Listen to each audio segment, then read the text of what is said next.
Hello friends, आपका मेरे channel पर स्वागत है। हम 10th क्लास का मैथ करेंगे 3.6 आज हमारी कंप्लीट हो जाएगी। आज हम करते हैं इसका सेकंड क्वेश्चन के इसके थर्ड पार्ट है। आज हम तीनों पार्ट कर देंगे तो ये आपकी कंप्लीट हो जाएगी। और जो 3.7 है वो आपकी ऐच्छिक दी गई है, वो आपको नहीं करनी है, ठीक है। उसके बाद हम 4 चैप्टर स्टार्ट करेंगे। तो 3.6 में क्या है कि देखिए, पहले आपको फर्स्ट क्वेश्चन में क्या दिया गया था कि इक्वेशन आपकी दोनों बनी हुई थी, बस आपको क्या करना था, उन्हें सोल्व करना था। आपकी मर्जी थी, पहले उन्हें क्या करना था, पी क्यू में पुट करना था। उसके बाद क्या करना था, आप किसी भी विधि से उसे सोल्व कर सकते थे, विलोपन, प्रतिस्थापन, वज्र गुणन, मतलब जो भी विधि आपको याद आती है आप उसी से सोल्व कर सकते थे, ठीक है। अब क्या है, अब आपको पूरी इक्वेशन दी गई है, उसमें से पहले आपको 2 इक्वेशंस बनानी है। उसके बाद उसे अगर लेट करना पड़े पी क्यू तो करना पड़ेगा, अगर बटे में आ जाती है तो आपको करना पड़ेगा, नहीं तो सीधा सोल्व कर देना, ठीक है। तो 3 क्वेश्चन है इसके, स्टार्ट करते हैं फर्स्ट क्वेश्चन। तो सेकंड का फर्स्ट पार्ट आपका दिया गया है, ऋतु एक धारा के अनुकूल 2 घंटे में 20 किलोमीटर तैर सकती है। धारा के अनुकूल मान लीजिए ये कोई नहर है, ये मतलब ऐसे चलती है, मतलब इस तरफ से आती है, ऐसे चलती है। अगर ऋतु इस तरफ ही तैरती है तो वो 2 घंटे में 40 किलोमीटर तैर सकती है, ठीक है।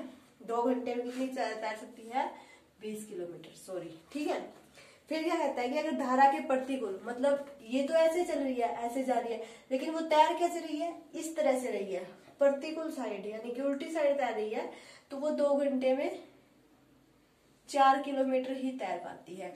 क्यों, प्रतिकूल हो गया ना, फिर वो मतलब पानी के दबाव से नहीं तैरा जाता होगा, तो 2 घंटे में वो 4 किलोमीटर ही तैर पाती है। अगर अनुकूल तैरती है फिर तो वो धारा के साथ साथ बहती है, तो 2 आवर में 20 किलोमीटर चल लेती है, तैर लेती है। तो हमें स्थिर जल में तैरने की चाल और धारा की चाल दोनों का बताना है। तो मैंने आपको क्या कहा था कि जो आपको निकालना होता है वही हम लेट करके चलते हैं, ठीक है। तो इसमें हम क्या मानते हैं कि स्थिर जल में तैरने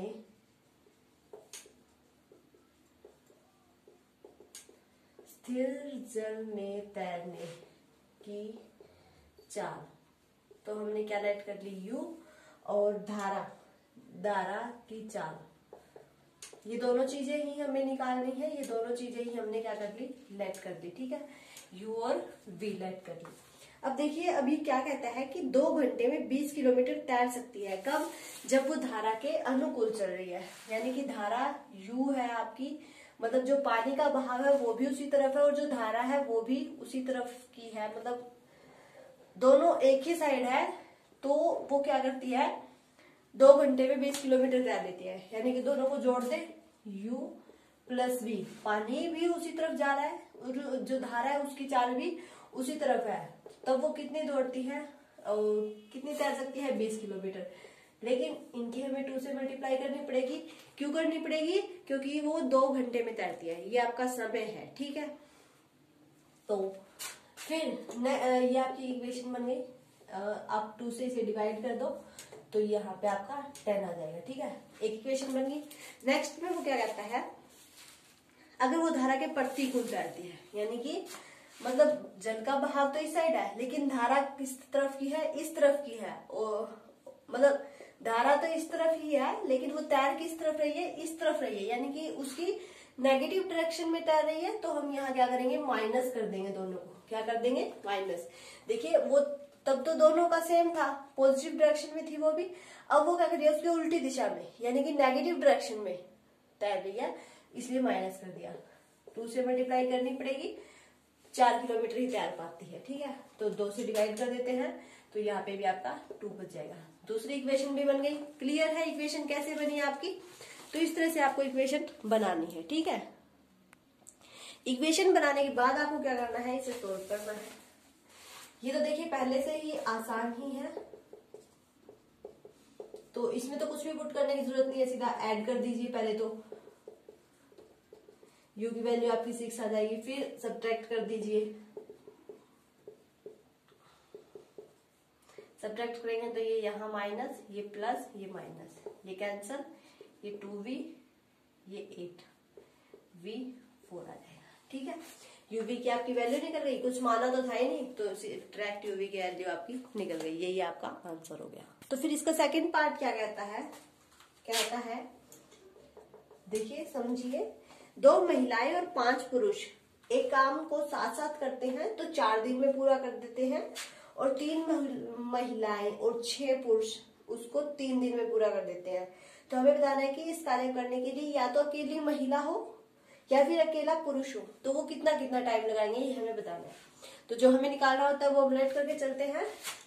महिलाएं मान लीजिए, अकेली महिला या महिलाएं एक्स मान ली, और जो पुरुष है वो हमने वाई मान लिए। ठीक है, महिला, एक अकेली महिला और एक अकेला पुरुष कितने दिन में काम को पूरा करेगा वो हमें निकालना है। तो महिलाएं हमने एक्स मान ली और पुरुष को हमने वाई मान लिया। ठीक है, अब देखिए 2 महिलाएं एक्स है टोटल, तो इसमें से 2 महिलाएं मान लीजिए, देखिए एक तो एक्स महिलाएं काम करती है 4 दिन में, तो जो 2 महिलाएं हैं वो कितने दिन में काम करेंगी, टोटल काम आपका कितना है। देखिए महिलाएं हमने कितनी मानी है एक्स, तो इसने कहा है कि 2 महिलाएं और 5 पुरुष, 2 महिलाएं और 5 पुरुष, महिलाएं क्या थी हमारी एक्स, पुरुष क्या थे वाई, काम को करते हैं 4 दिन में, तो हमने एक एक का निकाल लिया। ठीक है, जैसे देखिए 2 महिलाएं एक काम को 4 दिन में करती है, तो एक कितने दिन में करेगी, 4/2 में करेगी। इस तरह से कुछ करते हैं ना हम इक्वेशन को सोल्व करने के लिए। तो वही यहाँ वो वही किया है यहाँ भी कि 2 महिलाएं यानी कि 2/x, और मतलब इसे आप सीधा भी लिख सकते हैं 2x 5y और 4। तो फिर जब हमें एक एक का निकालना होगा तो ये x आपका बटे में आ जाएगा, ये y बटे में आ जाएगा, और ये 4 भी आपका 1/4 हो जाएगा। तो इस तरह से आपकी ये इक्वेशन जो है वो क्रिएट हुई है। समझ में आ गई कि 2 महिलाएं यानी कि 2/x और 5 पुरुष यानी कि 5/y 4 दिन में काम करते हैं, तो उसका 1/4 कर दिया कि एक दिन में कितना करेंगे, 1/4 करेंगे। ठीक है, इसी तरह से आपकी फर्स्ट इक्वेशन बन गई। सेकंड बनाते हैं कि 3 महिलाएं यानी कि 3/x, 6 पुरुष 6/y 3 दिन में काम पूरा करते हैं यानी कि 1/3। सेकंड में बन गई। तो एक एक महिला और एक पुरुष का बताना है, तो यहाँ से हम पहले इसे सोल्व कर लेते हैं। कैसे, 1/x को p मान लेते हैं, 1/y को q मान लेते हैं। तो लिखिए 2x 2p 5q is equal to 1/4 और 3p 6q 1/3। इनकी मल्टीप्लाई कर दीजिए, यहां कर दीजिए। 4 2 जा 8p 20q is equal to 1। एक इक्वेशन तो आपकी ये बन गई, और 3 दिया 9 18 इज इक्वल टू 1। एक ये बन गई। ठीक है, कुछ नहीं किया, इस 4 की यहाँ मल्टीप्लाई कर दी, इस 3 की यहाँ मल्टीप्लाई कर दी, नीचे से सब खत्म हो गया। सब इक्वेशन क्या बन गई आपकी, सीधी सीधी 2 इक्वेशन बन गई। अभी नहीं आपको सोल्व करना है, आपकी मर्जी है, आप किसी मेथड से कीजिए। एक में से वैल्यू निकाल के दूसरे में पुट कर दीजिए। 1 - 20q, p की वैल्यू आ जाएगी 1 - 20q अपॉन 8। 9 p की value upon 8 plus 18q is equal to 1। तो ये 9 था यहाँ, तो 9 180 18 8 जा 144 और ये। ठीक है, 8 का एलसीएम ले लिया साथ के साथ, कंफ्यूज नहीं होना है। तो 180 में से जब आपका 144 जाएगा तो कितना बचेगा, 36। ठीक है ना, 36 क्या हो, 8 - 9 माइनस का 36 क्या हो, माइनस का 1, माइनस से माइनस कैंसल, क्यू की वैल्यू आ गई 1/36। क्यू हमने किसके इक्वल लिया था, 1/y के। क्यू की वैल्यू यहाँ रख दीजिए 1/36, तो y की वैल्यू आपकी कितनी आ गई 36। y क्या था, पुरुष था, तो जो एक अकेला पुरुष होगा वो कितने दिन में कार्य करेगा, 36 दिन में। वैसे ही अब यहाँ क्यू की वैल्यू यहाँ रख दीजिए 1/36, तो इसे सोल्व करेंगे तो 8 भी ऊपर आ जाएगा, 1/8 10 5 और तो ये आपका, रुकिए लगता है कुछ गड़बड़ हो गई, सही से वैल्यू रखिए। 1 माइनस 20/36 अपॉन 8। तो इसका पहले ऐसे प्रेरणा बनेगा, 36 में से 20 गया 30 36 16, ठीक है। 36 1/8 है ना, 8 to 16 18। तो P की वैल्यू आपकी कितनी आ गई 1/18।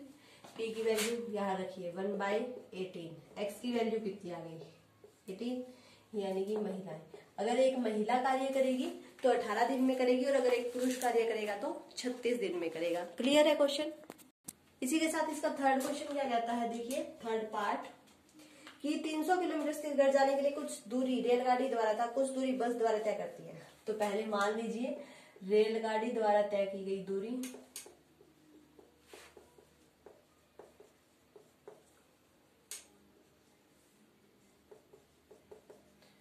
ये दूरी आपने x मान ली और जो बस द्वारा तय गई दूरी है वो y मान ली, ठीक है।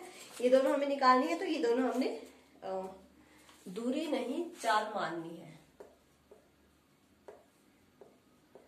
ये भी चाल माननी है क्योंकि चाल निकालनी है हमें, ठीक है। तो जो रूही है वो 300 किलोमीटर डेली जाती है, टोटल उसका कितना है, मतलब टोटल उसे यात्रा कितनी करनी होती है, 300 किलोमीटर करनी होती है, ठीक है।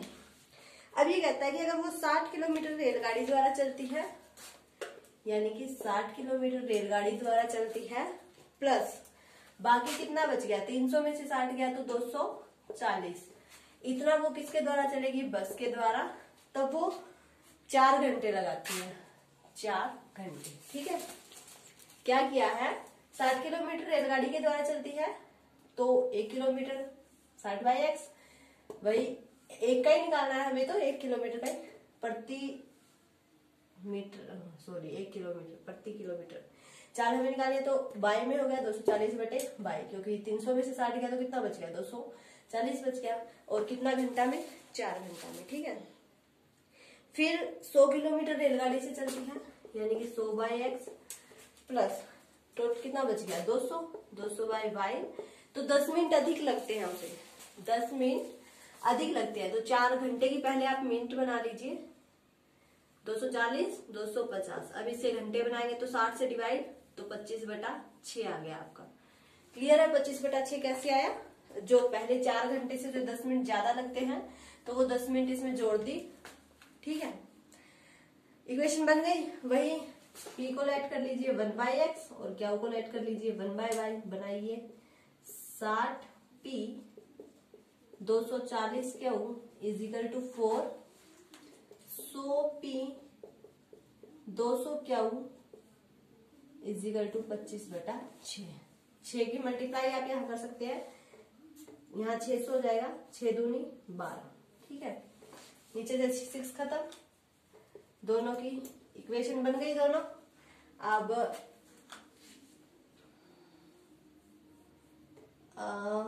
आप इसकी वैल्यू कैसे भी निकाल लीजिए, या तो मल्टीप्लाई कर दीजिए, ऊपर वाले की कर दीजिए 10 से, ठीक है। तो 4×40, ये 600P 1200 is equal to minus minus, ये कैंसल, 1200 ही बच गया ये तो, और ये कितना बच गया 33 और 40 15, ठीक है। तो Q की वैल्यू आपकी आ गई 15/1200, ठीक है। 3 पंजे 15, 3 चौके 12, 5 अट्ठे 40। Q की वैल्यू आ गई आपकी 1/80। Q इक्वल लिया था हमने 1/y के, तो जो y है उसकी वैल्यू आ गई आपकी 80, यानी कि जो बस द्वारा तो 80 आ गई, ठीक है, बस की तो 4।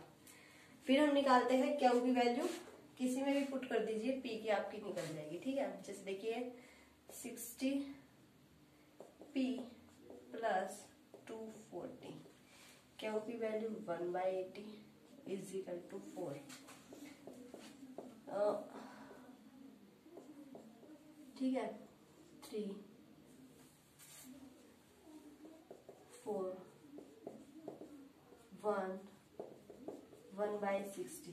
पी आपका किसका इक्वल था 1/x के, तो 1/60 इक्वल 1/x, x की वैल्यू 60, यानी कि जो रेलगाड़ी की चाल है वो कितनी है 60 है।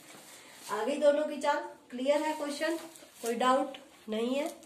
देखिए इसके हमने तीनों पार्ट कर लिए, तीनों में पहले इक्वेशन बनानी है, फिर आप किसी भी विधि से उन्हें सोल्व कर सकते हैं, तीनों आसानी से सोल्व भी हो जाएंगे।